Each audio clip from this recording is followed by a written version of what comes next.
Sura-i Tavbada Alloh subhanahu va taolo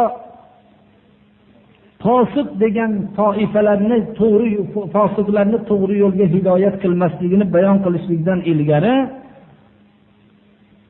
ayting ey Muhammad alayhissalom, agar ota-onalar, farzandlilar, aka-ukalar, ayolinglar, qarindosh urug'inglar va topib turgan moli davlatinglar va sizlar kasad bo'lib qolarmikin deb tashvish qilib turgan tijoratinglar va o'zinglar rozi bo'lib ixtiyor qilgan hovli joyinglar, mana bu 8 ta narsani tarozini bir pallasiga qo'ydi.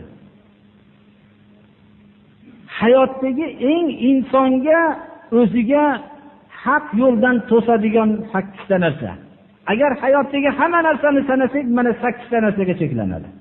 Va tarozining ikkinchi pallasiga Alloh Rasuli va Allohning yo'lidagi jihodni qo'ydi. Allohning hukmidan qaytaradigan ham yo ota-ona, yo farzand, yoinki aka-uka, yoinki ayollar, yoinki qarindosh urug'lar, yoinki topib turgan mol davlatlar, yoinki kasad bo'lib qolarmikin deb tashvish qilib turgan tijorat, yoinki shu joyimdan mahrum bo'lib qolarmikinman degan joylar, mana shu 8 ta narsani tarozini bir pallasiga qo'ydi. Va bu ikkinchi pallasiga Allohning muhabbatini, Rasulining muhabbatini va Alloh yo'lidagi kurash, jihodning muhabbatini qo'ydi. Qaysi taraf avvalgi taraf og'ir kelsa, Alloh bularni fosiq dedi. Innalloha la yahdil qawmal fasiqin. Fosiq qavmlarni Alloh haq yo'lga hidoyat qilmaydi. Hozirgi vaqtda haq yo'lga kira olmayotganligimizning sababi mana bu sifatlar bizga Alloh, Allohning rasuli va Allohning yo'lidagi kurashdan suyumli bo'lib ketganidir, birodarlar. Alloh bizga bayon qilib qo'ydi. Nima uchun meni hidoyat qilmading deya olmaydi hech kim. Alloh e'lon qildiki, bunday fosiqlarni Alloh hidoyat qilmaydi deb qo'ydi. Mana bu biz haq yo'lga kira olmayotganligimizning sababi mana shu bo'lsa kerak, birodarlar.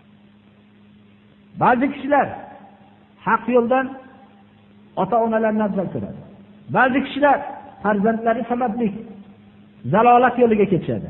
Ba'zi bir kishilar aka-ukalari, ba'zi bir kishilar oilalari, ba'zi bir kishilar qarindoshlari, ba'zi bir kishilar moli davlatlari shu kasbim yurmay qoladi deydi. Tijoratidan qo'rqadi.